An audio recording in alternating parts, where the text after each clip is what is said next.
Undeclared wars are commonplace. Tragically, our government engages in preemptive war, otherwise known as aggression, with no complaints from the American people. Sadly, we have become accustomed to living with the illegitimate use of force by government. To develop a truly free society, the issue of initiating force must be understood and rejected. What if sometimes, to love your country, you had to alter or abolish the government? What if Jefferson was right? What if that government is best which governs least? What if it is dangerous to be right when the government is wrong? What if it is better to perish fighting for freedom than to live as a slave? What if freedom's greatest hour of danger is now?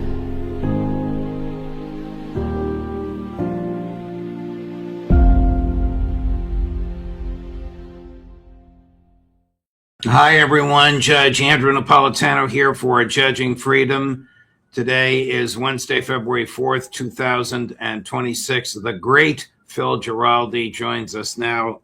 He objected to that title, but I'm calling him that anyway. Our friendship is long and our professional collaboration is deep. Before we get into the subjects I know you want to discuss, there is some breaking news.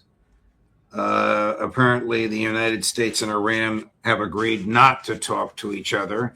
I'll ask you to comment on that in a moment, even though they were scheduled to have talks early next week. And one of the British newspapers is reporting that Sir Keir Starmer, the British Prime Minister, will resign as Prime Minister before the day is out. The former, the no Iran U.S. talks, seems credible. The latter, we don't know if it's credible. We'll find out if there's more news that comes our way during the show. Is Donald Trump intellectually competent to be president of the United States? I don't think he's intellectually competent enough to run a hot dog stand. And I think I've said that before. I mean, all you have to do is listen to him or see the things he writes in his frantic mode during the night. And, this guy is completely unhinged from any form of reality. He's probably, if one wants to feel sorry for him, he's probably a victim of the people who dominate him, like the people in his so-called cabinet and people like Benjamin Netanyahu. And these are the ones who kind of put ideas in his head, I think, if he has a head, I think. Is he morally capable of being president of the United States? I mean, he's arguably trying to shake down the government that he controls for $10 billion in a nonsensical claim that because his tax returns were leaked, he lost $10 billion in business opportunities, a claim he could never prove. Well, his lack of morality goes way beyond that. I mean, he's been, according to the recent article I wrote, which cites information that was appeared in an article in the New York Times, which appears to be credible. He basically has already arranged various scams with foreign countries and with donors and things like that have enriched him personally and his family to the tune of 1.4 billion. And also, of course, as you just mentioned, he's suing his own government, the United States government. He's the head of the United States government. He's suing it for $10 billion, which would go to him and his family. It's just incredible. This man is insane. And then I would put on top of that the stuff that's been going on in Gaza. He's got this so-called peace arrangement and a ceasefire, none of which have been in effect, in fact, because Israel has violated all of them, has killed over 600 Palestinians. And yesterday, when they were supposed to open the Rafah crossing and let some people who needed medication out, they only let 5 people out of the 20,000 or so who were waiting, and there were ambulances lined up to take them to Egypt and other places for treatment.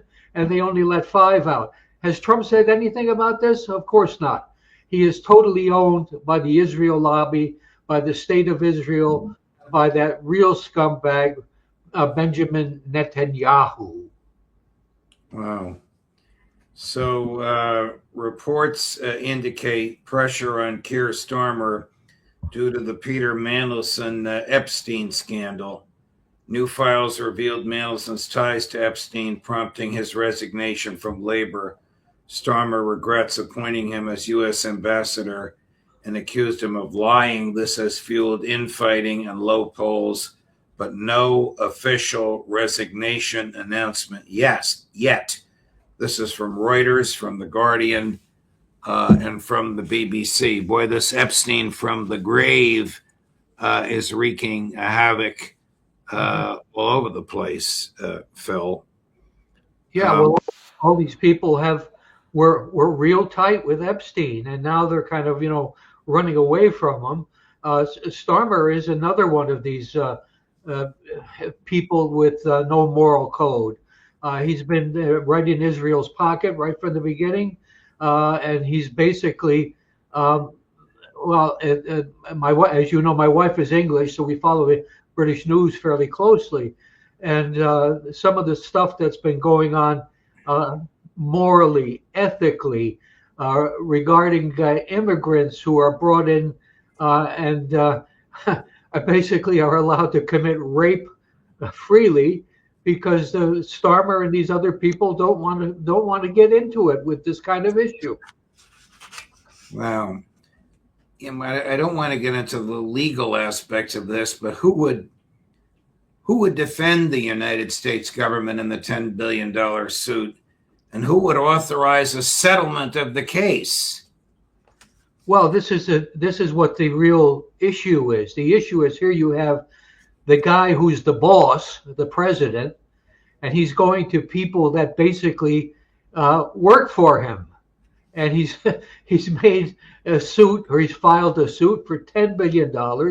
And these people are going to, let's face it, they're going to obey what the boss wants, or they're going to roll over for some specious reason that they've rationalized in their own minds for doing so.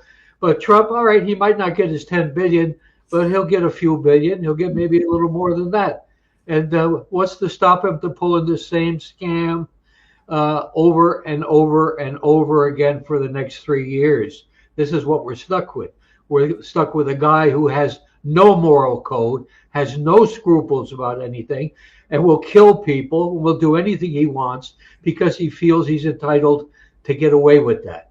Yeah, the basis of the lawsuit is that an IRS employee leaked his tax returns. The tax returns that were leaked showed that in 1 year he paid $750, not $750,000, but $750 in income taxes. The guy who leaked them pleaded guilty to it and is serving a 5-year sentence in a federal prison. But of course, he's now suing the IRS for hiring this guy. And in fact, they didn't hire him. He was a contractor. Correct. He's an outside. He's outside. He's not a staffer.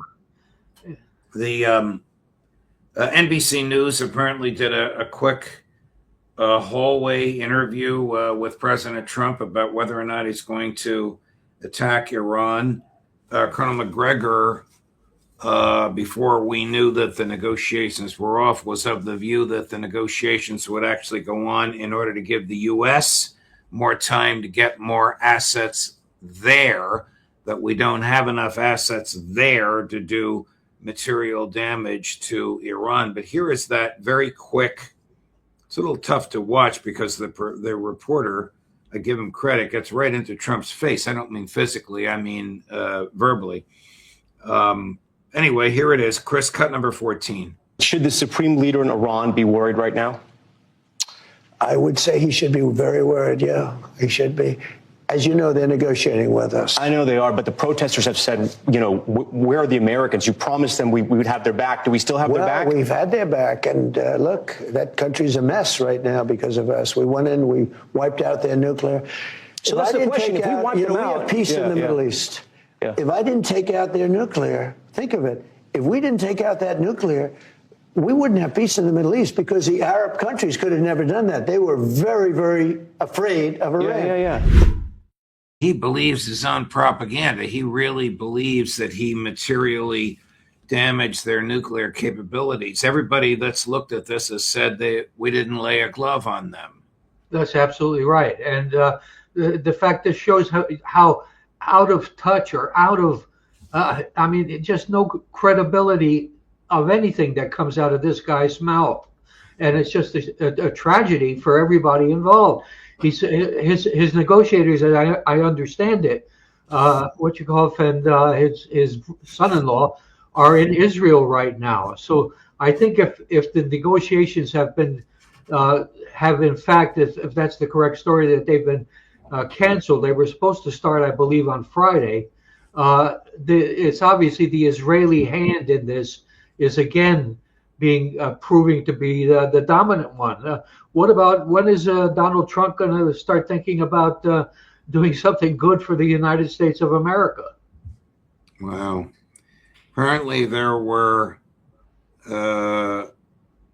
fireworks, not literally, but emotionally, in Parliament today. Recently, a few minutes ago, Prime Minister Starmer had to physically grab his own hands to stop them from shaking. Do we have this, Chris? Watch this. Did the official security vetting he received mention Mandelson's ongoing relationship with the paedophile Jeffrey Epstein? So clear. Prime Minister. Yes, it did.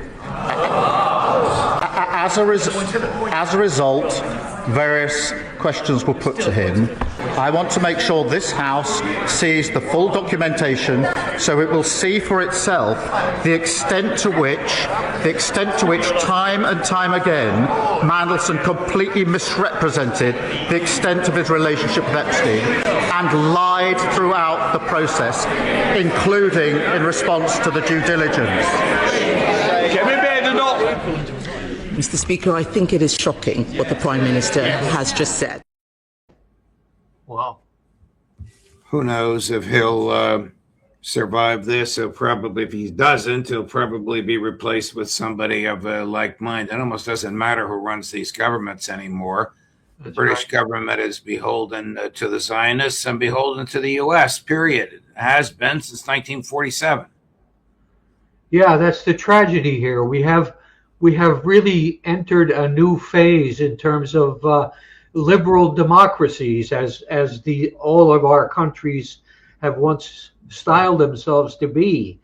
We essentially now are becoming autocracies, or we have become autocracies. This has certainly taken place ever since the end of the Soviet Union, and all these countries have gone inward and basically lost the principles that at least some politicians and at least some people who considered how government should be run to benefit the people, we've lost all that. Wow. Well, there he is holding his hands. I missed that in the other in the other tape. Wow. The Israelis in America are reporting speech that they feel is critical of Prime Minister Netanyahu's government to the FBI. And the FBI is taking those reports. Chris, do we have the head of the ADL? Yeah. We have a whole apparatus. I have 40 analysts working full-time, 7 days a week, 24 hours a day, monitoring extremists. We monitor them online, social media, messaging apps, video games, cryptocurrency, podcasts, short-form video, Wikipedia, LLMs. We monitor these people, and we share the intelligence with the FBI. You saw last month, you heard about the thing that happened at Wilshire Boulevard Temple. Our analysts investigated what happened. They said they were Koreatown for Palestine, this group of people. They weren't. We were able to ascertain they were from a group called the Turtle Island Liberation Front. Turtle Island is how left-wing activists refer to the United States. On Monday, December the 15th, This is going to ring a bell. Kash Patel announced they cracked a terror ring where they arrested 4 people who were planning New Year's Eve bombings. Turtle Island Liberation Front. So we're monitoring left-wing radicals like the DSA and the anti-war crazies and the pro-Palestine crazies. We're monitoring right-wing extremists like white supremacists, armed militia groups. We're monitoring political Islamists and Christian nationalists, all of them. And then we train. We're the largest trainer of law enforcement in America, extremism and hate. We train 20,000 officers every year. Oh, for Christ's sake. He is reporting, his people are reporting what he feels is anti-Semitic language to the FBI, and the FBI takes those reports.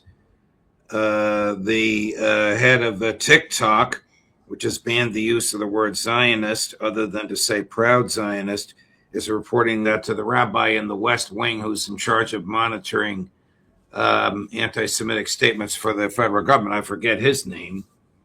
So how deep into the executive branch do the Netanyahu tentacles reach? They reach all the way. I mean, there's not a decision made that they don't get the approval from Israel. I mean, this is incredible. Here we have the who is investigating Greenblatt, or who is investigating people like our Congressman Randy Fine, who freely talks about killing people and that sort of thing. These people are not terrorists, and they are in a position, they are in the writer's seat where they're able to dictate what the game is and what the terms are, and it's all in favor of Israel. It's all in favor of their own prejudices in terms of what they see around them.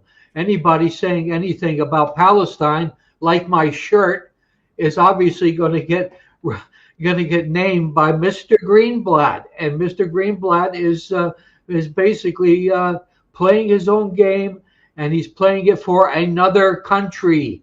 Why don't we wake up, or why doesn't the people in Congress wake up to the fact that these people are doing things to benefit Israel when doing damage to the United States and to our essential liberties? Switching gears, it is apparent that the United States has rejected President Putin's offer to extend the New START, and as a result, former President Medvedev said this: "That's it. For the first time since 1972, Russia, the former USSR, and the U.S. have no treaty limiting strategic nuclear forces. SALT 1, SALT 2, START 1, START 2, SORT, and New START," that's the one that expires at midnight tonight Eastern, "all in the past." And then on the bottom, winter is coming, with a zombie trying to walk through a nuclear winter. So I guess that Trump has fallen again to defective reasoning or the importuning of the neocons around him to commence a new arms race. So they have 1,500, we have 1,500. Colonel McGregor says that just a few of those would be enough to destroy the planet. Yeah. Well, this is the tragedy. This is, and you might make the same projection in terms of you turning, there's peace standing in front of you, Mr. Trump, and you turn away from it. I mean, you had an arrangement with Iran whereby their nuclear policies and their programs were being inspected, and you were the one that got rid of it back in 2016. And now you're complaining about what you claim to be a nuclear-armed or developing nuclear-armed Iran, which is BS anyway. You're getting that information from Israel. And now you're doing the same thing with Russia. We had some very good agreements in place to make sure that there wouldn't be this nuclear war that could wind up killing all of us. But instead, Donald Trump, he knows better. He's a smarter guy. Somebody's telling it, probably Miller speaking in his ear, or someone like that. And these people are motivated by things that most Americans would find abhorrent. And it's time for us all to wake up and begin to say things about, hey, time for a change here, buddies.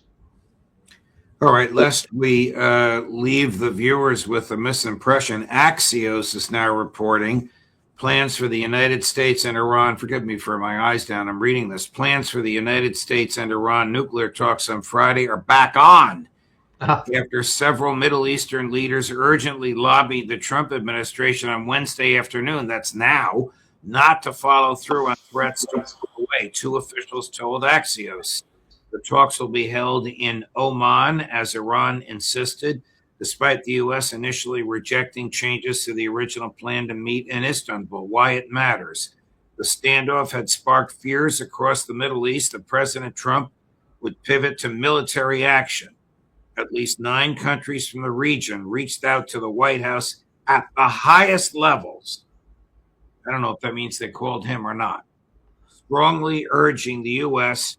not to cancel the meeting. Wow, what a merry-go-round this is, Phil. Well, that's wonderful that they did that, and they got the nerve to do it. And maybe Trump was a little concerned because apparently all this money he's stealing from Venezuelan oil and other things that he's putting in offshore banks in the United Arab Emirates and Dubai and places like that. So he's maybe they weighed in a little bit on that. That's just a. When is he going to start to use that $400 million jet that the Qatari emir gave him? Yeah, well, that's his jet. Apparently, he's intending to take it with him in 3 years' time, unless, of course, he gets elected again. That's something that these scumbags that surround him are all working to accomplish. Yes. Your dear friend, I say that sarcastically, Professor Alan Dershowitz is about to publish a book as to how Trump can get around that Eisenhower era amendment. Right. Phil, it's tough to take this stuff with a straight face. You can't make this up. It's a pleasure chatting with you, my dear friend. Please tell Salenti that I did call you to your face the great Filippo Giraldi. Thank you, my dear friend. Well, thank you for that. All right, look forward to talking to you next week if we make it. Yes, tell Angela I love her. All the best. Thank you. Bye-bye. Bye. Tomorrow, Pepe Escobar, either at 10 in the morning or 10:45, one or the other, but he'll be with us at one of those 2 times that we'll let you know in the morning. At 1 o'clock, Max Blumenthal. At 2 o'clock, Colonel Lawrence Wilkerson. At 3 o'clock, Professor John Mearsheimer. Judge Napolitano for Judging Freedom.